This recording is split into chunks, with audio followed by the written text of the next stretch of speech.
of Early Childhood. I mainly reside in the registry unit along with my incredible team, or team that I'm a member of. It's a great team. And I'm going to introduce them when we get to a slide with our contact information. They're all on our call tonight to be here for you. In a moment, we will flip into our agenda. Just want to make sure we've got as many people in as possible. This meeting is being recorded. I see that my teammate has already started that. Thank you. We will let you know where the recording will be placed so that you can go back to it and refer to it. There is a chat function for asking if you have questions that aren't answered. Go ahead and use that chat function. We have staff who are monitoring it. If possible, some will respond in the chat. There will be times when I'll pause to be able to touch base with my teammates to see if there's anything I need to address. We expect that a lot of the content will be covered in this session. If you have anything that's more of a one-on-one need about you or your program, we won't end up covering individualized things in this session. I bet you'll probably hear some really great tips that may help you to solve that. But if you still have a one-on-one need, please reach out to your county lead. Okay, and we'll go over that in a minute. All right, so here's our agenda for tonight. We're going to walk through the very, very basics of the registry. Opening accounts, keeping accounts renewed so they're active, and going through administrative access tools that are important for the owner and administrator. If you are here to learn about how your program can use the Wage Supports Bonus component for registry, that's going to be more information in the second half about the administrative access. So we're going to show you how you will be able to check to see if all of your staff are in the registry and they're all up to date, so that you can make sure that you are in the perfect position to be able to take advantage of that great added bonus to the Phase 2 wage supports. And again, this is basic information. There are a lot of other things in the registry, but this is our agenda for tonight. And we welcome you to check out more of our resources as we go along. You'll see where those are posted. So let's get started. Let's hop on in. Great starting point. What is it? Where is it? Many of you already know. I see a lot of familiar faces and names on this call. That's great. You can find the registry at ccacregistry.org. For those of you who are history buffs, you'll remember, or some of you don't know yet, the CCAC stands for Connecticut Charts a Course. And that's a throwback to before the OEC was created. There was a unit by that name that we were a part of and the registry was a part of. And that's a holdover. So for those of you who keep asking, why is it called that? That is why. So the registry is your free, secure online database. It's tracking the education and employment experiences that you enter in. It's that simple. That is the home for all of the workforce data that we have. And let's talk about how this works. If you consider each of your accounts is like a bubble, the bubble in the middle. That's your account. All the data that you put in, you're linking to your employer and they're confirming your employment at that site. That's your account. When you upload transcripts and credentials and whatnot, that information all gets verified and that data lives inside your bubble, your account. When you then apply for, let's say, the licensing head teacher, right? We'll use your data to spin off to see how you're eligible for that. If you're applying for scholarship, same thing. In order for you to access the free unlimited online training that you have when you're attached to a program. All right, all of that happens through the registry. Lots of different tools, but it all starts with you having an account. And if you're an administrator or owner on this call, your program data comes from all of your staff's accounts. So every one of your staff has a little bubble. It follows them along their entire life journey here. Regardless of what program they change to, they just keep that one account. So all this information becomes really important anytime an individual is applying for something, or if we have a program that's applying for an incentive like the bonus and wage supports. So what's the registry? Here's your little pop quiz for the evening.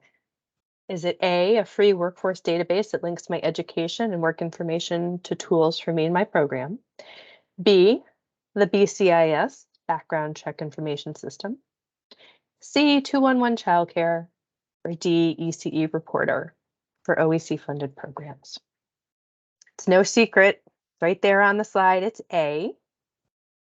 Right? Those other things are other systems that have very important other functions. And in the future, you'll see OEC working to try to connect those things more so that you don't have to go to many different places.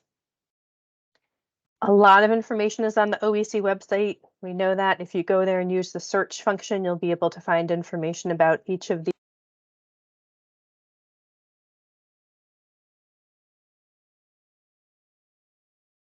Margaret Gustafson, your mic just went to mute. Got it. Thank you. Still having some problems. All right, so let's chat for a minute about our staff. We have a small but mighty registry team. At the bottom of every registry page, whether you're on the mobile version or the full web version, you'll be able to see a contact us at the bottom of the page. And when you click on that, you'll see all this important information. You'll notice that the map has highlights for different counties and tells you which education advisor is covering those counties. And in the information above it, you see the direct contact information. So we have Tiffany Alexander, who's the lead for New Haven County and currently the lead on head teacher and ECTC applications. Tracy Burton is the lead for Hartford County. Leslie Escobales is the lead for Fairfield County. Karen Jasper is our input specialist, and she leads health certifications across the state. Margaret Westwood is our education advisor for Litchfield, Tallinn, Wyndham, and Middlesex and New London counties. Margaret and Leslie also speak Spanish for our bilingual Spanish speakers. And then there's me. When you are reaching out to us, it's great if you have your registry ID number, if you already have an account. That helps us to be able to look up things quickly. And if you give us as much detail as possible about what you need, then we can hop quickly to help you. And check back, our team is growing. We have new staff that will be starting and more to come. All right.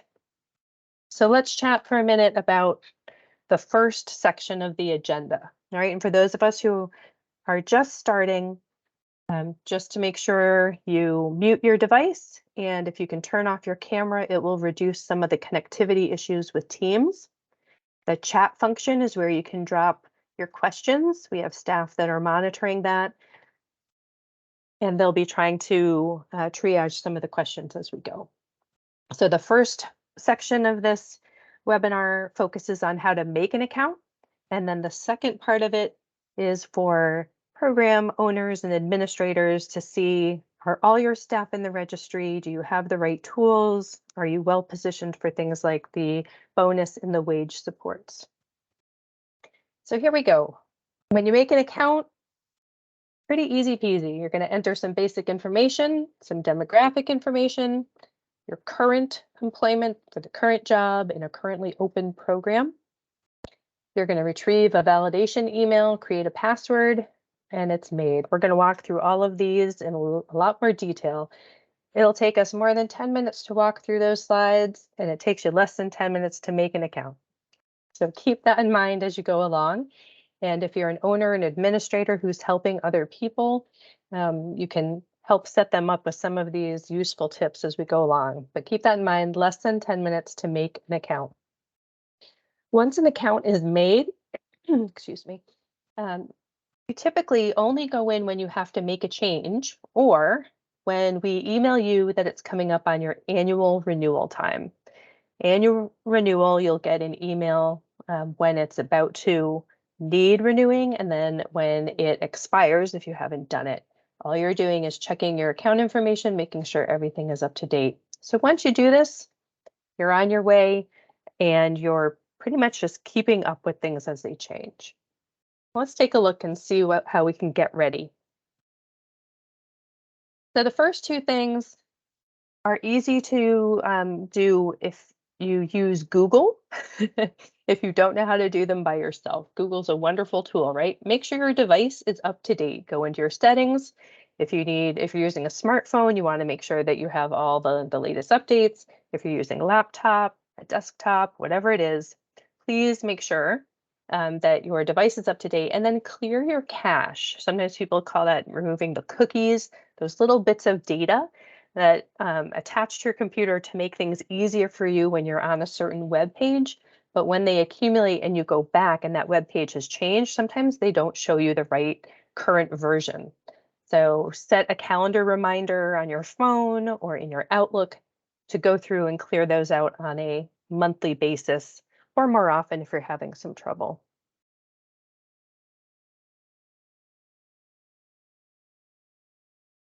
Have a current email account, right? So we want to make sure that you have an email address that is active because you're going to use that to log in.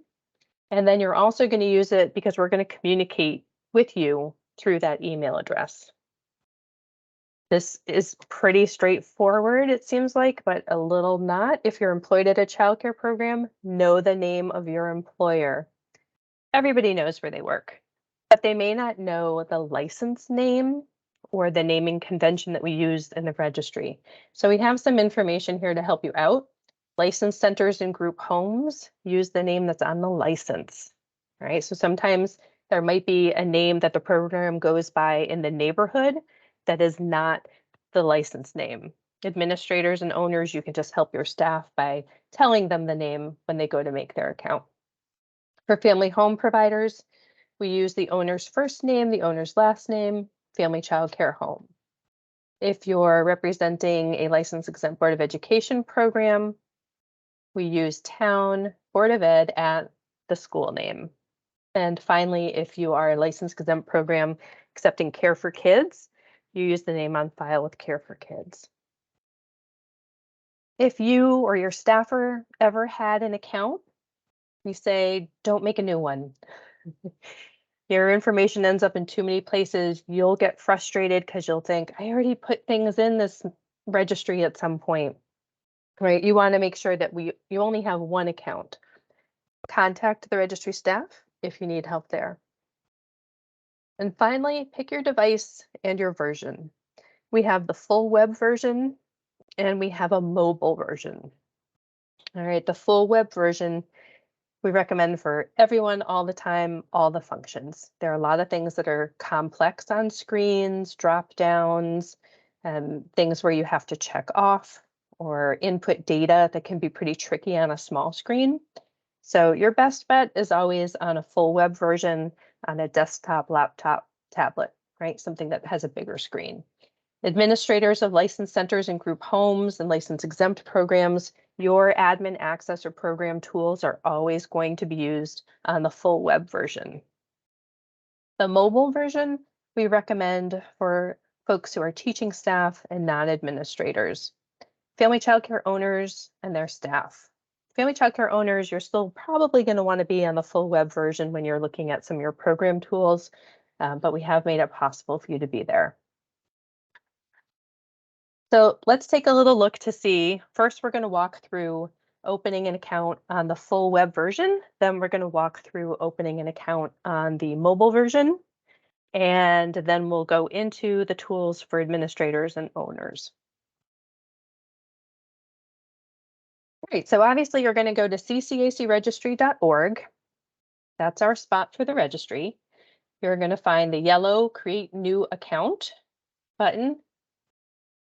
We want to just point out a few things here. There are instructions in English and Spanish underneath, so general instructions for accounts, and then for program administrators and the family home provider owner. So be sure to check those out if you get stuck. Also take a note here, there's a forgot your password link right under the login. We reset passwords quarterly for security purposes. So if you ever have forgotten what it is, you didn't write it down when you had to switch it up real quickly, you can use this again to change the password and reset it. At some point, wander the tools. There's lots of information here on different things that OEC is offering. The free online training. So for every confirmed staffer in a licensed center, group home, family home, license exempt program, you have access to this training. There's information about scholarship. So take a moment and browse when you have a chance. And if you need to change the language, check your browser settings and go ahead and make that change to the language that you need. After you click the Create New Account button, you'll see two advisory messages. The first is about if you ever had an account, right? So as I said, we don't want you to go ahead and make a new one. We're going to help you to figure out where that one is and how to access it again. The second is just about the system. Again, talking to you about the best browsers and the best kinds of devices. Now we ask you to input your basic user information. This is the top part of the screen, and the next slide is going to have the bottom part of the screen. You can see it's very basic information, your name, your address, right? For your name, we ask you to use your legal name. You want to avoid nicknames. If you're submitting documents to us later, the names have to match, or you need to submit some documentation of a name change. So when you're opening it up, just remember to use your legal name. The email address that you'll end up putting in here becomes your login. So it should be something that's easily accessible to you. If someone else is using that same email address for an account, you won't be able to use it. All right, a login is linked solely to one account. When we get to the passwords part, we'll talk more about the guidance on that. Regarding your login and password, just a hefty reminder, don't share those. All right, your account belongs to you and you only. There's certain data that will show on your program's account when you say you work for a childcare program, but not all information gets shared. We also highly recommend that you don't save your login on your device. Okay, we say computer, but any device that you're using. I would say for every 10 calls I get about trickiness in logging in, it's because about 6 or 7 out of 10 times, it's because the user has saved the information to their computer, but then they changed their password. So we recommend not doing that. And that's a really good security feature too. You just don't want anybody to be able to pick up a device and log in. Use your actual social security number. If you're not eligible for social security number, use your individual tax identification number or ITIN. All right, that's really important. And I should say it's also very, very heavily safeguarded. We encrypt those numbers once they go in. Registry staff cannot see those numbers. We keep that very, very tightly secured. But you want to make sure that you use your actual number because we are trying to link data across systems like the background check. The second half of the page deals with your demographic information. And this helps us to be able to talk about who works in the field. Right? We never share information about one individual and say how you answered things, but we want to be able to say to legislators and policymakers, 60% of our workforce seems to have these characteristics, or whatever the data point may be. When you choose your primary language, that helps us know how to best help you, who on our team can best speak with you, so that's important. You'll be asked to review these 2 last check boxes down here. Check each of those after you review it and click Continue to advance. And now we're moving into the employment information where you have a simple question. Do you work in a program? That's pretty much it. Is your primary early childhood employment in a center, family childcare home, group home, preschool, or camp? I have 2 options, yes and no. If you work in a childcare program, you are clicking yes and continue with registration. Right, we're going to be looking for current employment only. So if you are about to take a job, you accepted the offer, but you're not starting until 2 weeks from today, you can make an account, but you will not be linking to that program yet, or they will not be able to approve you yet. The place of employment should be open and serving children as well. And who would click no? People just ask this out of curiosity. We have many folks who don't work in childcare programs. We have technical assistance providers, we have college faculty, and OEC staff like myself and all of the registry team have accounts as well. So we're answering yes, and we're clicking continue with registration. Now we're just going to fill in our information about our employer. You can see that there is a space here for the employer name. It says not yet selected, and an enter search criteria box here with a search button.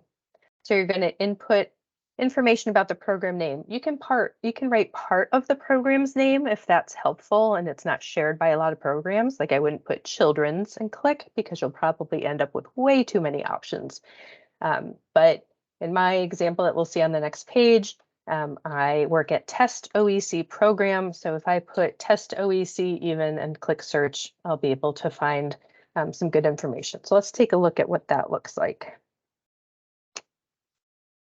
You can see I wrote in Test OEC program and I clicked search, and this is the screen that pops up. So any program that has that name or part of that name will show here. You're going to look to make sure that it is the right place, right? Here's the address, here's the city, and if that's the right one, you're going to click select. And now we're going to finish out those details about employment. You're going to put in your job title, the primary age group of the children that you are serving, the start date, and then some information about the position. Is it part-time? Is it full-time? The number of hours per week, weeks per year, and then the salary information. Folks say to us, why do you care about this salary piece so much? And we know it's sensitive information, but I'll tell you that in the years since I inherited this job, we get asked regularly for wage information by legislators, by national data set folks, to be able to go back and make the case that we need more pay. I think everybody can agree with that. So I encourage you to put in what your actual salary is. We periodically have to go through and comb out the data. So if you put in $1 million, I'd love to work with you. We don't count your data because clearly nobody's making $1 million.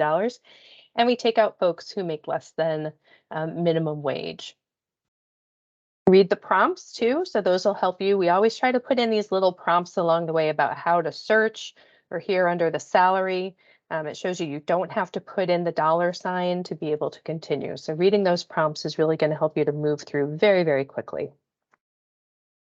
A note for our family child care providers, as soon as you identify that you work at a licensed family home, the job titles switch for you all, and they're specific to the family child care facility.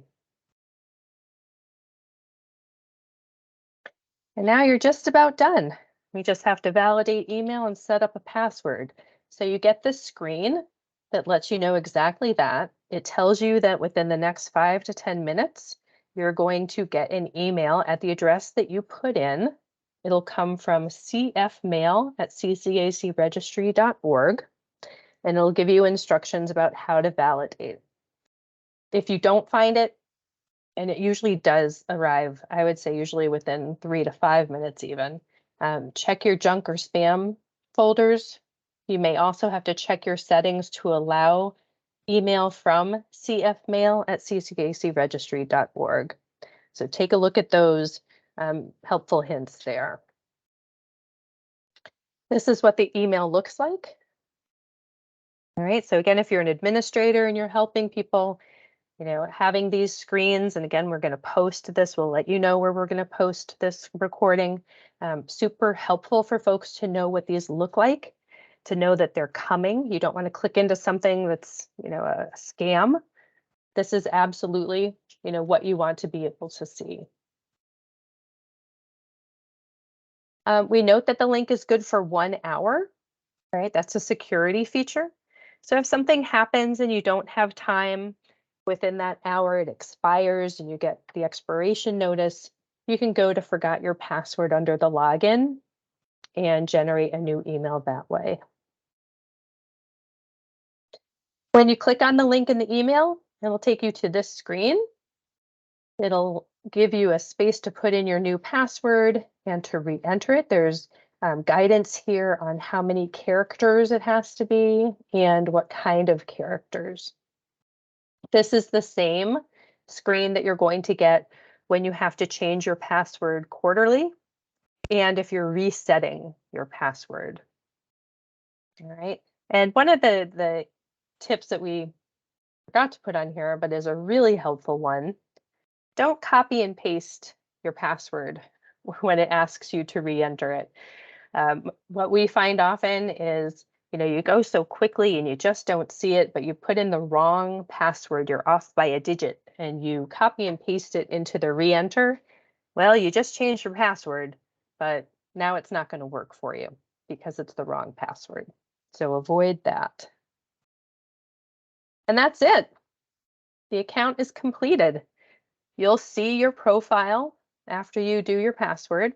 You can see in the top right corner, again, this is the full web version. So anytime you're on the full web version and you're logged in, the top right corner will always show your name and will show your registry ID number. You'll see that there are edit buttons in different places on your profile. There's information that we want you to edit. If you change your address, change your phone number, those are really good, important things that we would like to know about. There are things that we lock for quality assurance purposes. So names, date of birth, social security or ITIN, those get locked. Contact us if you think that there was an error with those. All right, now we're going to shift and we're going to take a look at what the mobile version looks like. So we're going to go through the screenshots, and they're really the same fields as you will see on the full web version, just obviously in that different format to fit on your smartphone. You're going to go to the same place, ccacregistry.org. So when you get your phone, you open up your browser, go to the web address, click Create New Account. Notice there's also a Go to Full Site. As I said before, there are some functions that you're going to want to be on the full site for, the full web version. But you can also scroll down to see the things that we saw on the landing page of the full web version. So updates, these are just screenshots of scrolling down. The instructions are still there. I think the tricky thing with phones sometimes is we forget to scroll down, or when we pinch and pull and size the screens, sometimes we forget that there's other information there. So take a look at those. Again, the Contact Us is at the bottom of those pages. And remember, you can change your browser to another language as is needed. So we clicked Create New Account, and we get this message again, just like the full web version, that reminds us if you ever had another account, we don't want you to make a new one. We'll help you to retrieve it if you can't remember how to get into it. I didn't copy all of the fields screen by screen, but they are the exact same fields as on the full web version. So if you want to scroll back to those other screens later when we post this, you can take a look. I'm going to enter all of those, and you move to the employment section. Again, that same question. Essentially, do you work in a childcare program? Yes or no? You can see where I've entered test OEC program in the search box, clicked search, and my results show here. Here's my program. I'm going to click select. And I get this complete next steps screen. Very similar, right? Very similar to the full web version messaging. Reminds us within the next 5 to 10 minutes, the email is going to come from cfmail@ccacregistry.org into the email that we used for our login. And if we don't see it, to check the junk or spam folders. And then this is what it looks like. Here's my inbox message. Okay. And then here is the body and our link. We're going to click the link. We're going to go back to that password screen again, just in the mobile version. Here's the guidance around the characters for the password. Enter the password, put it in again, and click continue. That's it. Account created. So remember, less than 10 minutes. You're probably going to spend more time getting ready and making sure that you can get into your email quickly to retrieve that validation email for the link to create the password and finish the account setup. Very, very simple, very fast. Now you can explore, you can see how differently this looks, right? Because it's a mobile version, so it has to have a different look to it. Again, there are some things that are more limited on this, but let's say we want to click into profile. We'll take a look at that in a second. Important note over here on the side, the second bullet. Once you've made your account, then you're going to wait a minute or a few minutes probably for your administrator or owner to confirm your employment. Okay, you're not going to be able to use some of the functions until your employment is confirmed in the registry by your employer. So things like the online training or scholarship, you're almost there. We just need them to now to log in and confirm you. So let's say I click on my profile. Here it is. Notice it has 3 different tabs to it. Before in the full web version, this was all on one page that you scrolled down, but you can click into these different tabs. Here's your ID number, right? Your registry ID number is there. All of your other information below. Now, just a note about renewing your account. As I said before, every year we will ask you to renew your account. You'll get an email that says, it's almost time, go ahead in and do it. And then if you haven't done it, it will let you know when the account has gone inactive. Nothing is deleted, so please don't panic. Everything just sits and waits for you to come back. When you come back, it'll ask you to take a look at your contact information, make sure everything else is still there and up to date.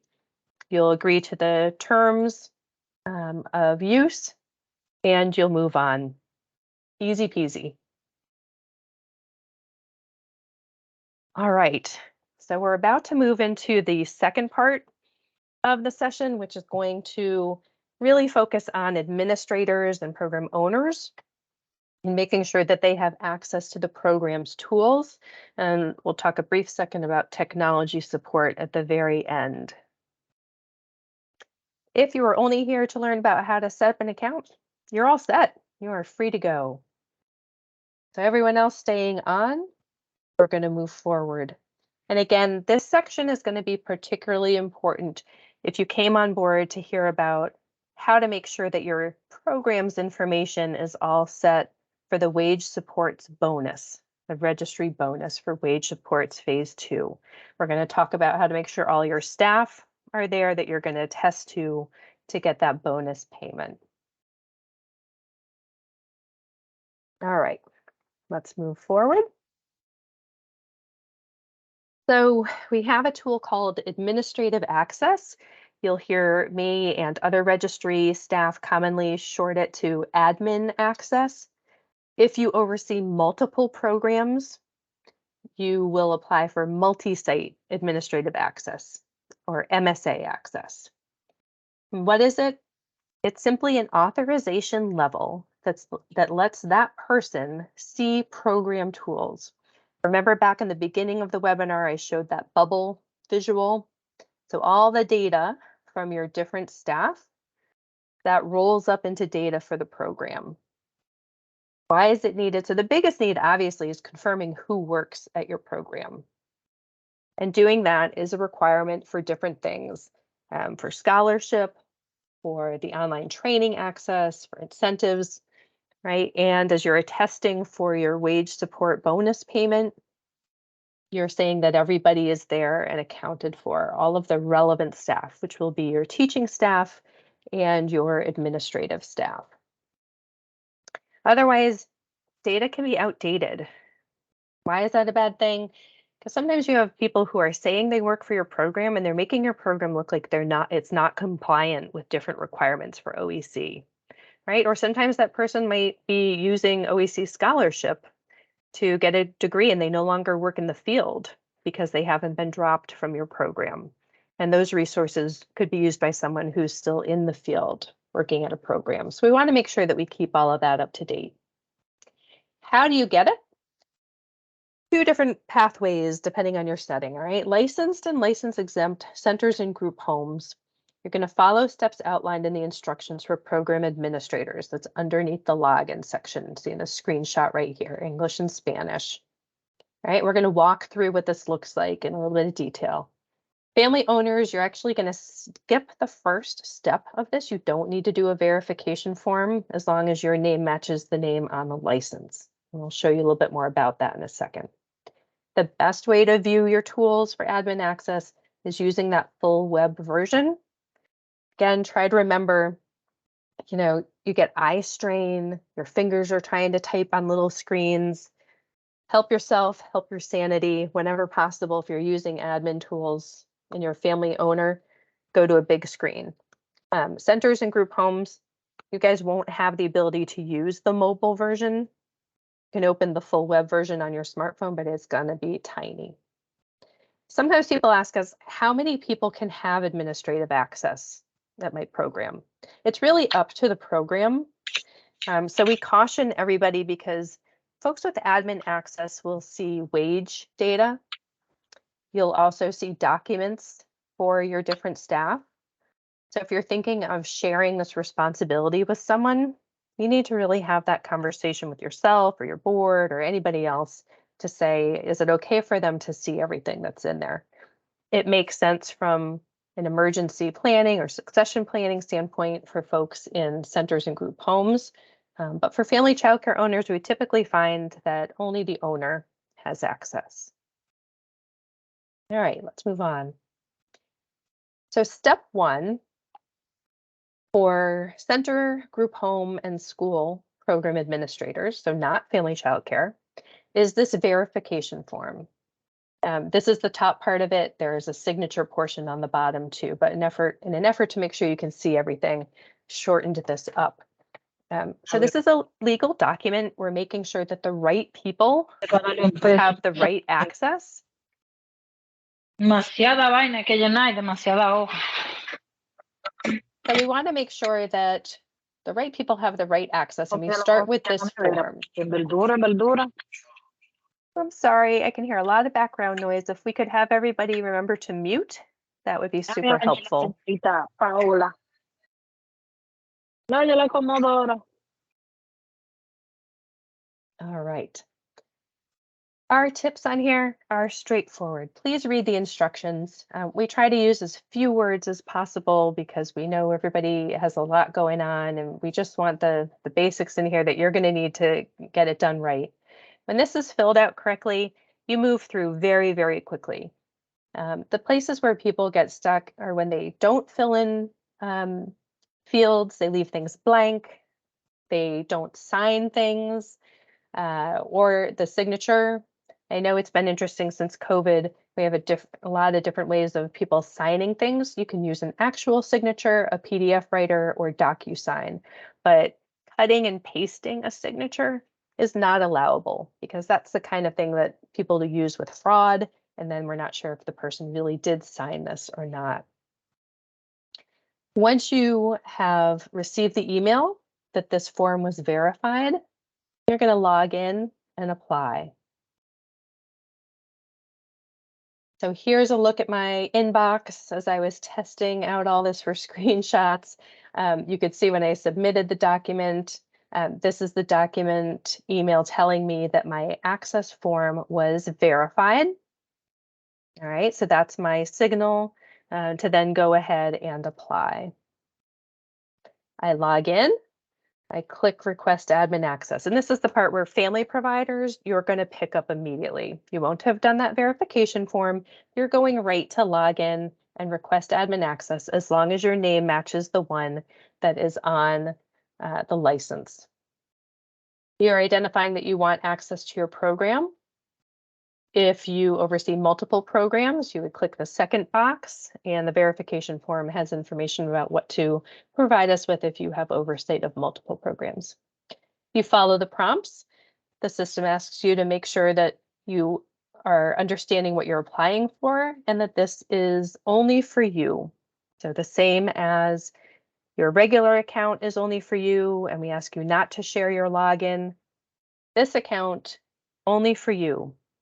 And please use special attention to that because this, as I said, has access to your staff's information and documents. And you're the name on the account, so we want to make sure that you're not liable for something bad happening.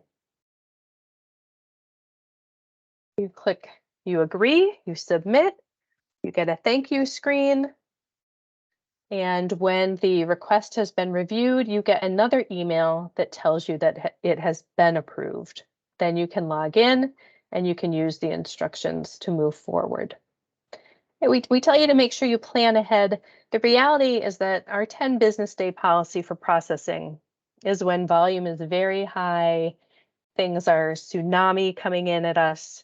But typically when you follow the instructions for the verification form and you walk through everything just fine, admin access usually doesn't take more than 2 to 3 business days.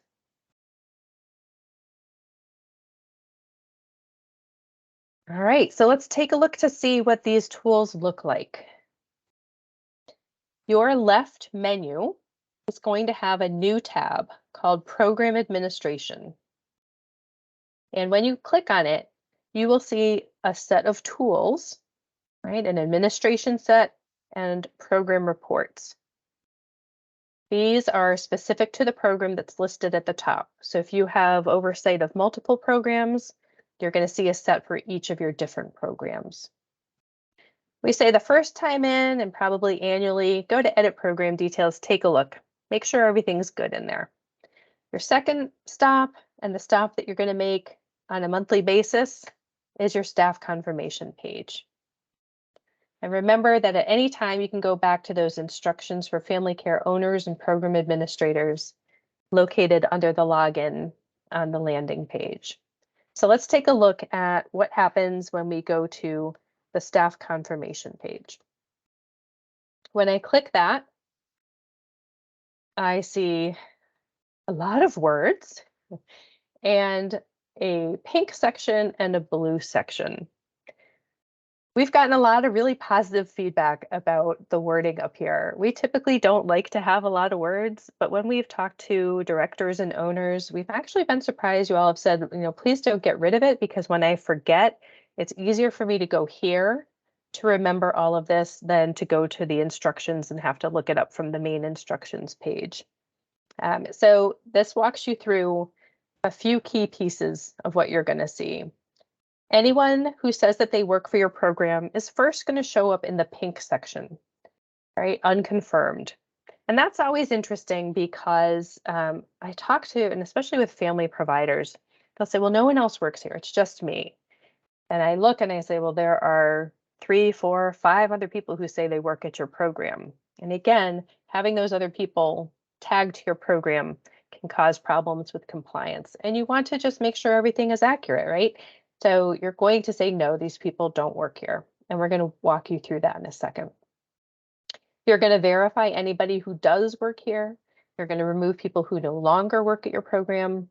And then you're going to change any information, right? So this last section, when key information changes about a user's employment, such as a raise in pay or a new role, that's going to make, well, first off, you can change them at any time in confirmed participants. But also remember that the account holder can change it. So if the account holder, if you get a raise, let's say, and you log into your account, you can edit your employment section.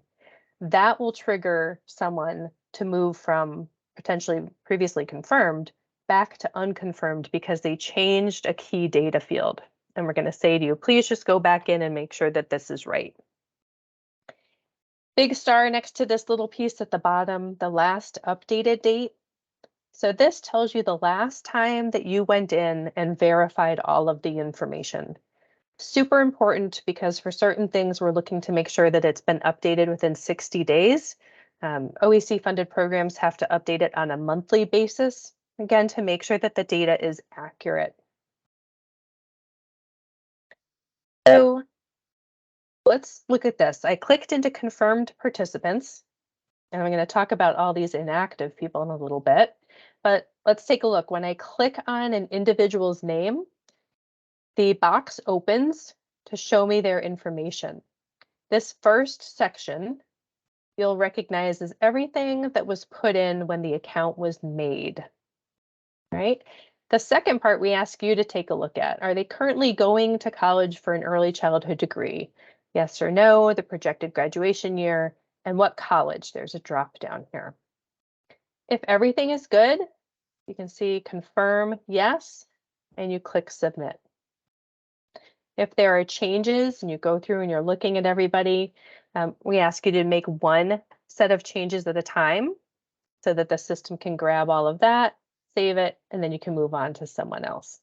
If you set your Outlook calendar or your phone calendar to always remind you the first of the month or some other day to go in and take a look at things, it makes it very manageable. Once you go in and you get everything set, you're just going in to take a look at changes.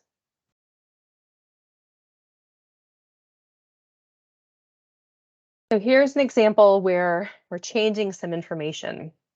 So let's say you go in, maybe you inherited the job and you're looking and you say, oh my goodness, this person does not make this wage anymore, or they don't work in this classroom anymore. They don't have that role anymore. Maybe they were an assistant teacher and now they're a teacher, right? Those are things that you're responsible for changing to make sure that they're accurate. When I go to change Howdy Doody's wages, because he got a raise, I put in a new salary. The system says, you're changing a key field, and it asks me to put in the last day that the prior information ended. So when was the last day that Howdy Doody made $48,000 a year as the director? And when was the first day that he made $49,000? It's the same screen that you will see if you change the role or another key field. So it's not asking you, it's not telling you that the job has ended. It's just saying there's a key piece that changed. And once you change that information, the start date here will be the start date of the new information, not the date of hire. All right, so very important to remember the start date is for this new information that you put in once you've made a change. You can always find the date of hire on the staff qualifications detail report in your tools. And if you click into the profile of the staffer from the staff confirmation page. So let's take a look at these inactive advisories that are showing up here. And this poor test account has a lot of folks who have inactive accounts. What does it mean when you see that? It means they just didn't do their annual renewal. All right, what can you do about it? You can remind them to log in and renew the account. All right, but we're going to give you a pro tip here to help save you a little bit of sanity too. Because if you have even one or you have a few, trying to help people remember how to log in can be tricky.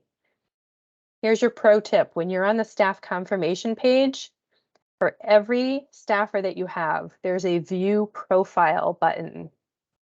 Right? When you click on that, you get to see part of their profile.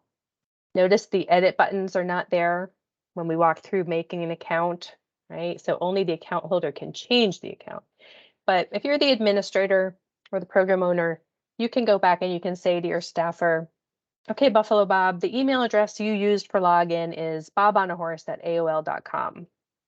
Buffalo Bob says, oh my gosh, I forgot. I thought it was this Yahoo account or this Gmail account. Okay, great. I just need to log in. If your staffer remembers their login credentials, that's great.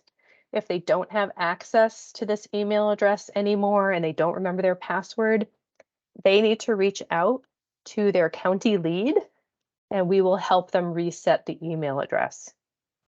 Okay. You also have the ability to trigger a reset password email. So if the person still has their email account that's active, you can click it. You can remind them what the screen is going to look like with the email that comes to click to get a new password.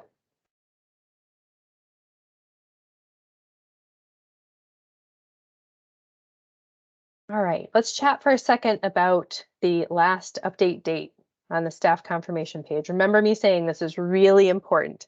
This is the thing that we're looking at to see, have you been in recently and confirmed the data, or is this old data and so we can't use it? Right? We're looking to see, is it up to date? You can always see it there at the bottom of your staff confirmation page.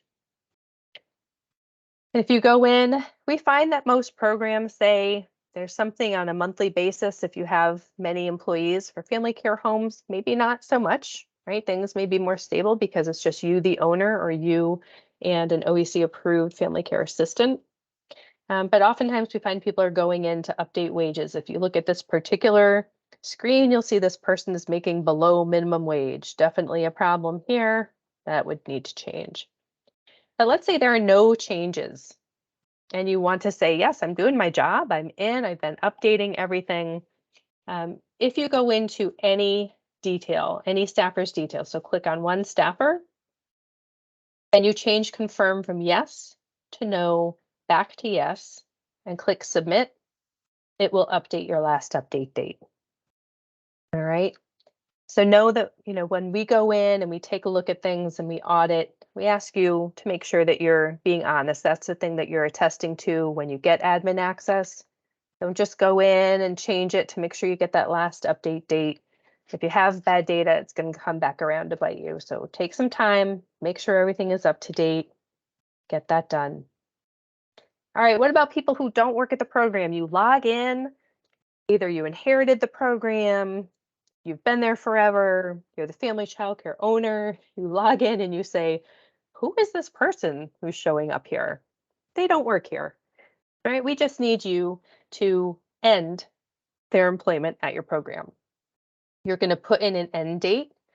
If you don't know when they ended, if you can do a little investigating on your end, talk to other staff, look in your personnel files, right?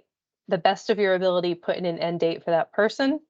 You're going to change confirm from yes to no, and you're going to click submit. The system will ask you if you're sure you want to remove the staffer, and you say okay. Once that happens, that person is removed from the staff confirmation page for your program. They won't be on any of your tools. All right, their account doesn't get deleted, remember? It just goes off to float in the currently unemployed arena, waiting for that person to come back around and log in.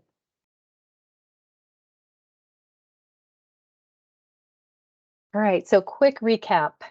Don't forget those instructions that are on the login page. And of course, once we post this, we encourage you to go back. You can flip through the screens at your leisure, take a look at things both in the mobile version, the full web version, the admin access. You're going to make sure all of your current teaching staff, you and any other administrators are listed on your staff confirmation page. All right, if you're listening to this specifically to make sure you're set up well for the wage support bonus, for the registry involvement, you're going to make sure that those staff have current active accounts. And you're going to use your admin access tools to be able to do that. A friendly reminder, once you get everything set up, it's just changes. It's going in every month. You're just making sure everything looks okay. If wages have changed, you're going to update that. If you have new staff starting, you're going to make sure that they're all set very quickly so that they can start accessing the free and limited online training through their account or scholarship or any of our other opportunities. All right. And now a shout out for technology. So we want to make sure that you're aware. Obviously, we talked a lot about this system, the registry, and depending on different devices, we want to make sure that you have technology. So if you're the administrator or owner of your program and you feel like your program would benefit from getting a technology award, Our partnership with Women's Business Development Council, WBDC, includes money to be able to support programs with technology. They'll help you to do intake information. They'll figure out your reward based on the size of your program and the setting, if you're a family home versus a center, the size of the center. They also set you up with some technology training. So if you're working with outdated devices, or if you're in a big center and you have one computer that everyone's trying to share, that's really hard when you're trying to do online training and take advantage of different opportunities, use the registry, use the background check system, all of that. So we definitely want you to reach out to WBDC. They also host a variety of other business supports on behalf of OEC. We fund individualized training as well as training open to the public. You can see the web address there. They also have a page on our OEC website. All right, so we have gotten to the end of our content. I know that this was some pretty basic information, but some really key information. If you still have questions about things or particular to your own program after you've gone through this, remember to reach out to your county lead and let us be able to help you. For the wage supports, we won't be able to go in and say to you, yes, you're all set.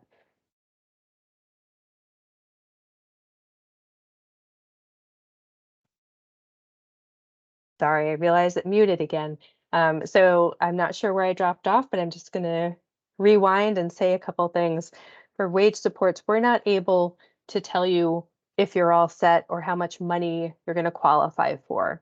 All right, but we gave you the tools tonight to be able to go in, make sure all of your staff are all set, so that then you can attest in the wage support phase 2 application. Right? So thank you for your time. We really appreciate it. Thank you for all of your hard work, and especially for being here with us on an evening. Have a great night and take care.